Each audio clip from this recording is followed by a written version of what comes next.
Hey there, everybody, and welcome to another week of Friday Night Spotlight, brought to you by Jones Ford Buick GMC, your hometown dealer for more than 50 years. We are entering week 3 of the football season, and this is the first week where all of our Pinal County teams are finally in action. And with that being said, our game of the week is Combs traveling to Queen Creek Benjamin Franklin, and it was a good showing for both teams last week. It was their first game of the season for both of them. Combs was on the road playing against Yunker, and Benjamin Franklin was down here in Pinal County playing against Coolidge. And what we saw is pretty much just their style of play for the two individual teams. Benjamin Franklin, like always, it's just a running game, whereas Combs, they're developing their younger squad, and they provide a lot of different threatening abilities, I guess you could say. David, what are you looking for in this game? Now, for Benjamin Franklin, we're talking about the running attack, and I want to look a little bit more on that. The running attack last week was pretty good for them.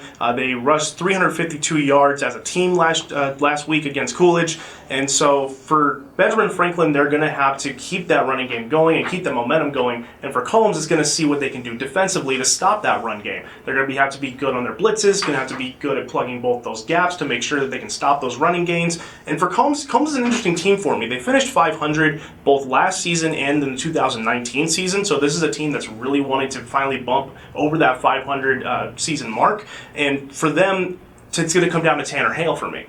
He's a junior quarterback who was their sophomore quarterback last year, had a pretty decent year, passing for 763 yards, 6 touchdowns, but threw 9 interceptions. So for me, it depends on how much he's developing for Combs going in from his sophomore year to his junior year. It's really going to have to depend on that if he's be able to be that dual threat quarterback that they need him to be. And for me, I think Benjamin Franklin is just a great rushing team, and I think they're going to have too many weapons on the running side of the ball. So for me, I have Benjamin Franklin winning this game.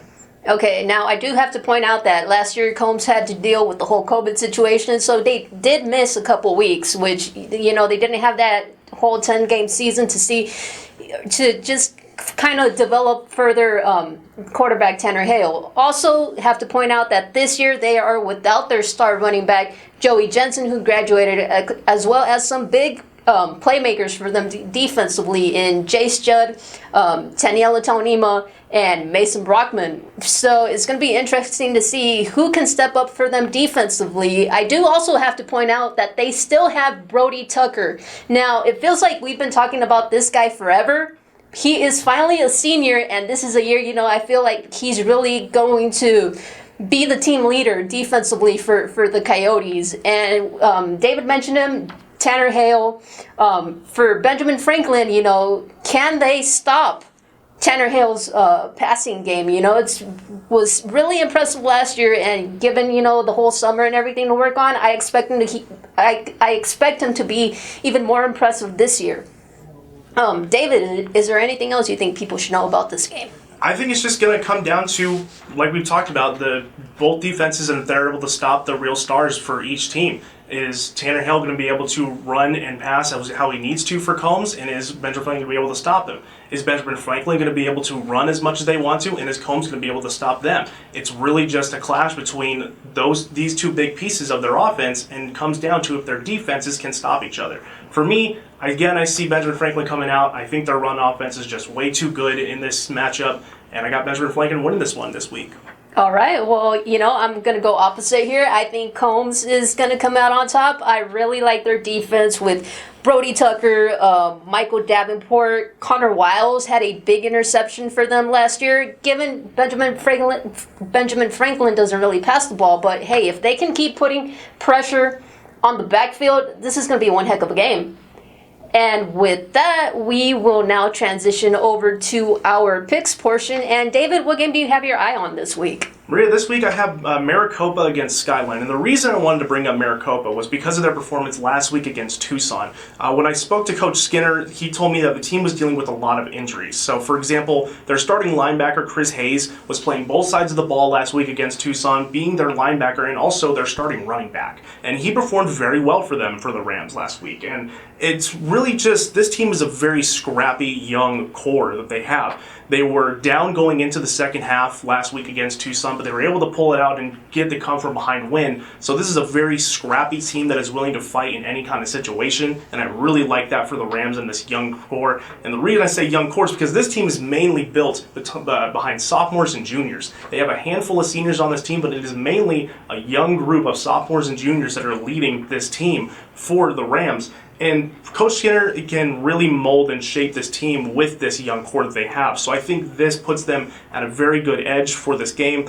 And they have a great matchup coming up against Skyline, who Skyline did not do very well in their first game last week. I think Maricopa has a great chance to go 2-0 this year and really start developing the team they want to be and become the team they want to be with Coach Skinner at the helm. So I got Maricopa taking this one against Skyline, and I think they're on their way to being 2-0 and possibly getting more wins down the road. All right, so now for my game to watch, I have to go with Apache Junction traveling to Oro Valley Canyon del Oro. Now, last week I got to cover Apache Junction, and we really talk about Santa Cruz's three-headed monster in their running game. Well, it's kind of the same thing for Apache Junction, as far as they have three really big playmakers for them that you just have to keep your eye on, and that's quarterback Gavin Lamangelo, running back Isaiah Savoy, and wide receiver Garrett Garcia. Now, some of you might be familiar with the Lamangelo-Garcia connection. That's because of their older brothers, both Gibson Lamangelo and Cameron Garcia. They did a phenomenal job the past couple of seasons for Apache Junction. Both of them are gone now, and now the younger brothers are stepping up and filling those shoes and doing continuing on the tradition and doing an amazing job for the prospectors. Along with that, I mentioned Isaiah Savoy. You really have to watch out for this guy. Big running back for them.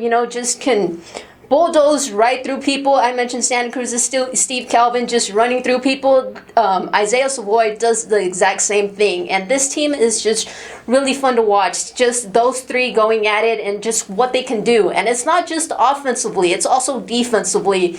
Lamangelo had a big fumble recovery for the prospectors.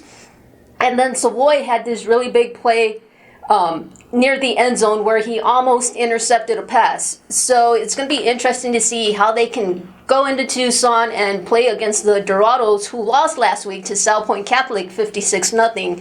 And with that, that's it for this week's Friday Night Spotlight. Be sure to check us out next week and tune in this weekend for all of your sports coverage.